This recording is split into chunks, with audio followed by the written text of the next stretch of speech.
If your business has ever felt like it has been humming along one month and then the next month you are completely stalled out, I want you to hear something right from the very start of this episode. It is not that you're not smart enough. You just took your foot off the gas. Nothing has actually gone wrong. And that, my friend, is totally different because the gas pedal is right there for you. You can press it again. That's what we're going to talk about in today's episode. I'm going to walk you through how you maintain real momentum, and I'm going to help you identify the reasons why coaches lose momentum. And it is not surface level stuff, the actual patterns I see over and over. And then I'm going to give you one practice that you can do that will keep you steady, even on the days when things feel hard. I'm Debbie Shadid. I help women build beautiful boutique style coaching businesses. If you are over 50, I'm here to help you build a business without paid ads with simple tech so you can do exactly what you know you are meant to do. I have been self-employed since 2000. I have done millions of dollars in business without complicated funnels, and I have done this because I know how to maintain momentum. So I'm not talking in theory. I'm talking about what actually keeps businesses alive year after year. You guys ready to go? Let's get into it. The first reason that you lose momentum is the simplest one, and this might sting a little bit. You are not treating your business like it is a business. I want you to picture the boutique down the street and you are the owner. Look, you have regular business hours. You keep the doors open. If you have a shop like that, and I always use this example, you have to pay rent. You have to have clothes on the rack. You would be paying attention. And here's the deal. You would not stay home if you had a belly ache. If you had cramps, you would go to work anyway because it is a business that has regular operating hours. You might feel terrible all day long, but you would be there anyway because you're a person who owns a business. So many coaches treat their business like it is a hobby and they only show up when they feel inspired. And my friend, that is why it remains a hobby, right? A hobby is a business that never makes any money. So if you wonder why you feel wobbly, we're going to get into it. So you might be wondering why your business feels unsure, right? What is happening when things go down? It's up to you to maintain the momentum. Having a business means that you show up on time, you keep regular hours, you watch and assess what's happening. You pay attention to what clients are saying, how they are finding you, what marketing is working and what marketing isn't. You adjust constantly. That alone will change everything for you. But before we go one step further, I want to ask you something honestly. Are you running your business like a boutique down the street, or are you running it like something that you do, or are you running it like something you do when you are in the mood to do it? Which one is it for you? This is the question that you have to answer. So I want to go into my second reason why people lose momentum and why you might be losing momentum. And this one actually is the thing that drains you more than anything. You wake up on Monday mornings trying to figure out what is the next thing I should do this week to get a client. And I'm going to tell you right now, momentum will not be maintained when you are deciding on Monday morning what you are going to do to get clients. If you are scrolling, looking for inspiration, that is not a plan. That is a distraction. That is a distraction that costs you a bunch of time and gets you nowhere. You know what happens, and I've done it before. You scroll and then you do nothing, right? Planning ahead of time is what will set your business on the right path. We do quarterly planning. We do annual planning with our clients. We sit down and we build an entire marketing plan for the entire year. And it's so simple. It takes a couple of hours. When you know what your content categories, when you know how to talk about your offer, when you know what those pillars are, the core topics that your client is interested in, when you know where you're going to market, how often you're going to market, the momentum will get protected because you have a plan around it. Okay. It's like building a fence around your property. There's safety in that. When you know what to do, you can do it. Then there's the other part to this. Once you have a plan, guess what you have to do next? You have to do what the plan says. Managing your time is one of the reasons why a lot of people don't get things done. Even though you have time to do it, we all lose time doing things that are unnecessary. I like to tell our clients, we need to find the one thing that moves the needle every day, and that's the first thing you should do. What is the thing that actually creates clients? What is that? That's the thing you should do first on the list every single day. We're all guilty of pushing things off that we don't want to do, like taxes. Sorry for those accountants out there. But if you don't love taxes and you're a creative person, you know what happens? We push it off, we push it off. But if you're in the US, the IRS gives us a deadline, so we have to do it. In your own business, you should be the one to give yourself a deadline. This is the problem. There's nobody overseeing what you're doing. So create deadlines on the important things and then keep your word to yourself. And I'll tell you what happens when you have a plan and you don't find the time to do the marketing consistently, to do the social media, to do the editing, to do the tech. You know, all those things, those are the things that you put off. Those are the things that are the most important things to do. So often you need to be on to yourself. We are all guilty. I'm right there with you of doing the things that are the dreamy, fun things. We love creating programs and plans and mapping things out, right?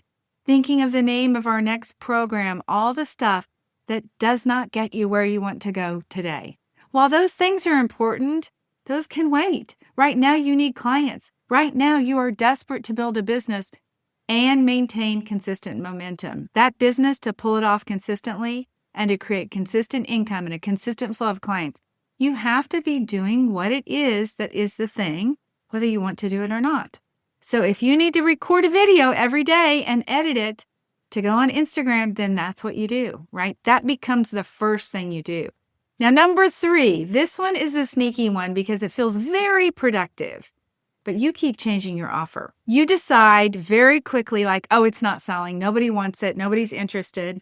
And I have been guilty of this too. Back in the day, I would change my offer and then I would realize, wait, I didn't actually offer it to anyone, or I offered it to very few people. I can tell you, after helping people over 2 decades, the offer is not the problem. The problem is you are not talking to enough people. I hate to tell you this, but business is a numbers game. Right? The more people you talk to, the more opportunity you create, the more likely it is somebody's going to say yes. So if you're always tweaking it and always kind of in the relaunching mode, the redesign mode, you're always starting over. You cannot build momentum when you are always starting over. So the real problem, always keep in mind, is not the offer. The real problem is you have not told enough people. Here's what I want to challenge you on. Your offer is the offer that you are going to keep until you are so good at it. I have essentially been doing the same offer for almost 10 years. Almost 10 years. There's tweaks inside of it. Of course, AI has changed what we're doing some, what we're teaching. Marketing trends change. But my offer to help people get clients and the path to do it has not changed. What I have done is gotten better and better and better at selling it.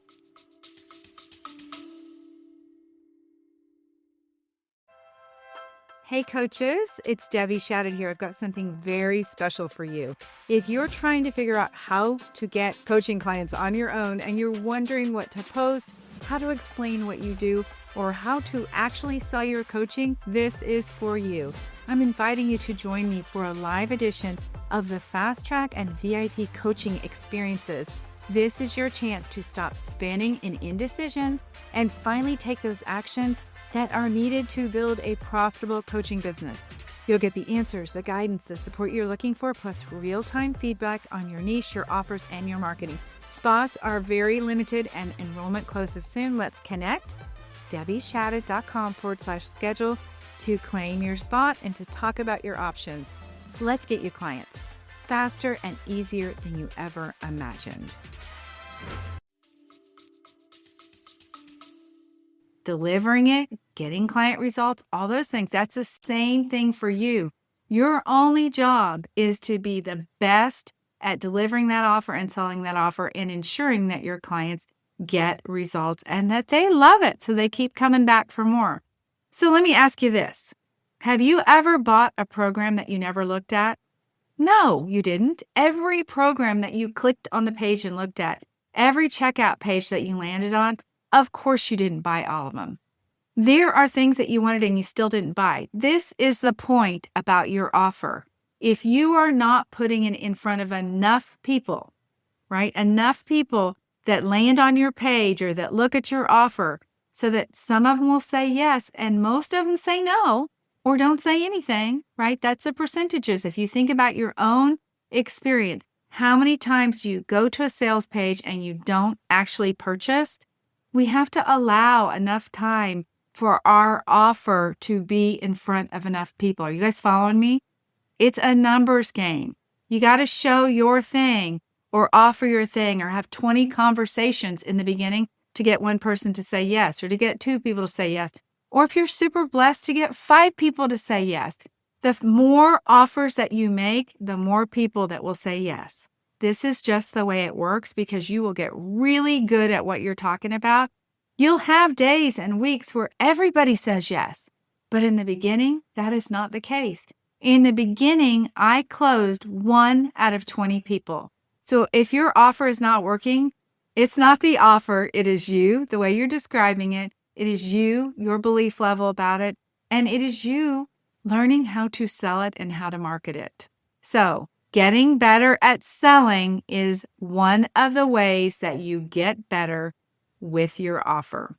You work on perfect delivery, you repeat the message, and you keep making offers. Now, the next one is where a lot of women, I don't know, they get all weird, right? And in fact, all of us get weird. If you do not have a price that you love for your offer, you will feel pushy, you will feel salesy, you will not make offers, and that could be the thing that's killing everything for you. You have to think your price is the best price. You can't be in the middle of a conversation and be having an argument with yourself about like, oh, should I offer this price or that price? No, you pick a price, you own that price, you practice delivering that price along with your offer, and you don't second guess what you're doing because the people who second guess what they're doing, they do not get the results that they want. If you are discounting on the call, you know what that says? Desperate. Yeah. When somebody is like, oh, I really want to work with you. I'll give it to you for half price. That says I'm desperate for a client. That's not the way that you sell your coaching. So here's the truth about pricing. The only thing that matters is whether you believe that the price is of good value. It is not about what anybody else thinks. It is about how you feel about what you're doing. Let me give you a real example that I know to be true. There is a coach out there who delivers really what we do, and I would say actually delivers less than what we do. She does not have the same level of commitment, and I'm not bragging on myself. I'm using this as an example. She does not have the same level of commitment. She doesn't do the work that we do for our clients and with our clients. She just doesn't give the same kind of coaching period. She charges $30,000 for her program. And I'm telling you, I know for sure that we do more for our clients than she does for her clients. The difference is she loves her price of $30,000. She loves it. She thinks that she is the best thing out there. And you know what? She sells it. Because of her belief about what she's doing, she sells her coaching $30,000 and she has people buy it. When people work with us, I want to sell something to you that is affordable and accessible to so many people because I want to make a difference. I want to help thousands and thousands and thousands of women do what it is they want to do. So you can work with me for a couple $1,000s and get still this high level of support. I even sell one-off sessions. So there are many different ways to work with me, right? From a beginning price of just a little bit all the way up to done-for-you services. But we find what works for you, and I love that. I love that about what I do because I believe there's nothing comparable to what we offer, and I believe I can help a lot of people. The point here is that person believes $30,000 is the right price. I believe a couple thousand, some offers less, maybe a done-for-you higher. Like I have ranges that fit everybody, and I believe that's the best for me. That is the best for the women I want to serve. And so guess what? I sell a whole bunch of coaching. She sells coaching too. So we both sell our offers because we both believe in our price. That's the whole thing. So if you are constantly working on your pricing, constantly moving that, that's not strategy. That is a confidence problem. The work isn't about finding the perfect number. It is about believing in the value that you deliver. Now, this is a really big one, so I want you to think about this one. This final one that might catch a whole bunch of you is your niche. If you keep changing your niche, none of anything that I've just said is going to work.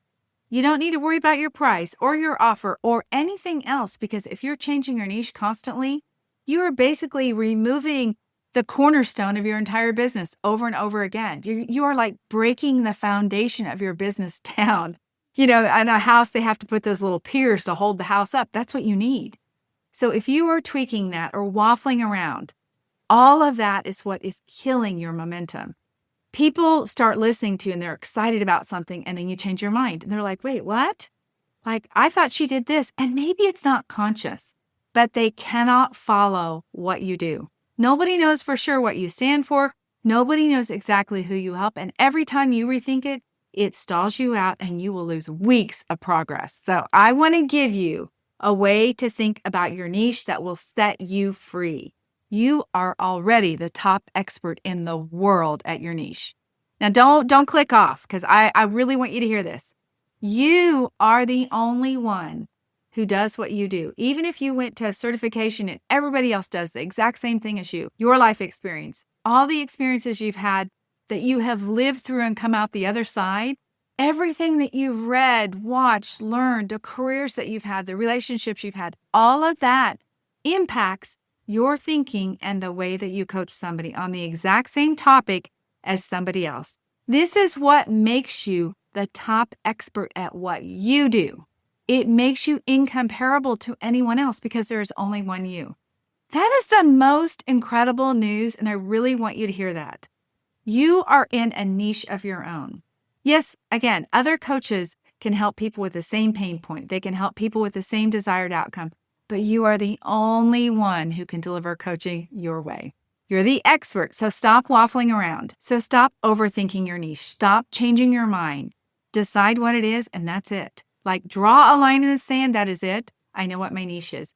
Pick your person, make your promise, and stay there long enough, in fact, I say for a lifetime, that people really know what you stand for. Consistency is what builds your business name. Constant reinvention is what buries it. So let's line these things up. Treat your business like a business. Make a plan and protect your time. Stop changing your offer.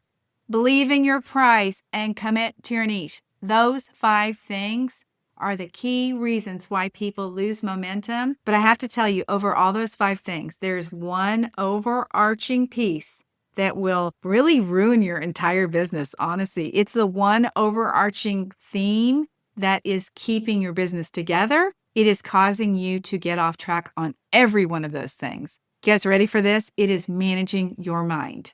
If you cannot manage your own mind, and what does that mean? What am I saying? It means you're thinking around your business. If you don't know how to navigate the ups and downs of business, and if you're not realistic about that, then you're never going to make it in business. I want to give you an example that some of you will completely understand because you've seen this diagram. Others of you, you're going to have to go with me. The stock market.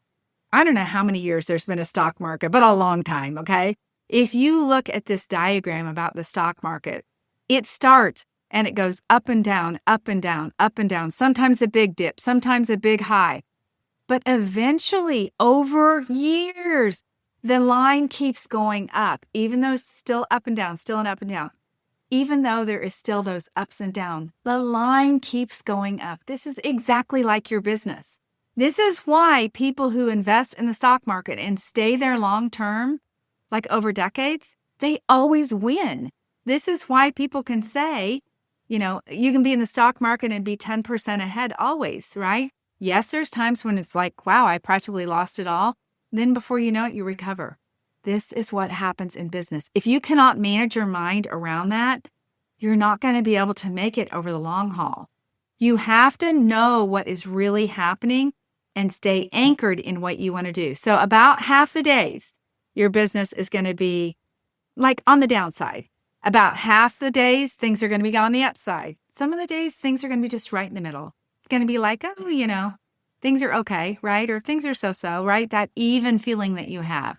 If you understand that, then when you are on the downside, it's not a big deal. That was the best gift that I gave myself over 2 decades ago. When I started my business, I understood there were going to be days and months and weeks and maybe even a year. I've been at this 26 years. So a year that was like, that year wasn't very fun when I looked back on it, but oh well. There's been so many years. I literally have done millions because I have not quit. So when you come up with a day that's not stellar, what will separate you from everybody else is learning how to manage your mind. This is not something that requires a bunch of coaching. It doesn't require you going to a therapist. What it does require is you deciding what your goal is, keeping focused on the goal, and anchoring in your why. I call that the why that makes you cry. Why are you even building a coaching business? Why are you doing this? Go to work for somebody else, right? You could, but you don't want to do that. You're here because you have a dream, you have a vision, you have a purpose, and you know that you are meant to do this, right? There's no two ways about it. This is what you're supposed to do. So you have to keep going no matter what. Those women, those are the ones that win, not because they're the most talented, because they are steady Eddie. They keep going. So if there's one thing I want you to take from this whole episode is this. Momentum isn't something that happens to you. It is something that you create and you protect. You create and protect that momentum by having that plan, by running your business like it's a business, and by showing up to work and doing the work that you need to do instead of avoiding it. This is exactly why I want to give you something to help you with your mindset. And then, as I mentioned, mindset is everything. I want to give you something that will help you stay on track with your mindset. Now, we could spend all day, every day, journaling and thinking through our thinking, all that, and I love all that coaching stuff. But I had to find a way for myself to be able to maintain the momentum, to work on my mindset every single day, and to make it quick. I didn't have time to sit around and write about my thoughts or look at my thinking or all the things, the morning routine. I don't have time for that. So I created something called the Take 5 Method. It is a daily mindset practice specifically built for women in business, just like you, coaches, to keep yourself on track. I'm going to leave the link below. I created this so that you can start in the morning 5 questions in 5 minutes. You open up your phone, you answer the 5 questions that are there from the Take 5 morning questions. 5 questions, 5 minutes. You set a timer. That's it. You will get to where you will answer these very quickly. This will set the intention for the day. It will remind you of what you are doing. You're going to anchor in what you need to be thinking. You're going to make today the day that you intend it to be. You are choosing how you want to show up. And that is as the future successful coach, the woman who has already built an incredible business. At night, you go for round 2. You close out the day strong by looking at what went well. You give yourself gratitude for what you have done, right? You acknowledge that you are doing something that other women only talk about doing. And I want you to hear me on that. You're building a business and other people aren't. So congratulations on that. But at night, you do 5 minutes, 5 questions. That's it. I can tell you, grab this in the comments. Do this for the next 6 months. Commit to it. It's 5 minutes in the morning, 5 minutes at night. Make a reminder on your phone so an alarm goes off and reminds you to do this. 6 months, your business will not look the same and you will not be the same. DebbieShadid.com/take, and then it's the number 5, not spelled out, but the number 5. DebbieShadid.com/take 5, the number 5. So next time you are feeling like your momentum is slipping, don't reinvent anything. Don't change what is happening in your business. Don't drop your price. Don't change your offer. Don't start in a whole new niche. Just come back to the basics. Show up like you have a business. Make your plan, work your plan, keep your offer, believe in your value, stay in your own lane, and manage your mind. The world needs what you have to offer. So get yourself back to work. And I will see you next time. Make sure you subscribe so you do not miss the next episode. I'll see you then. Have a beautiful week. Bye-bye.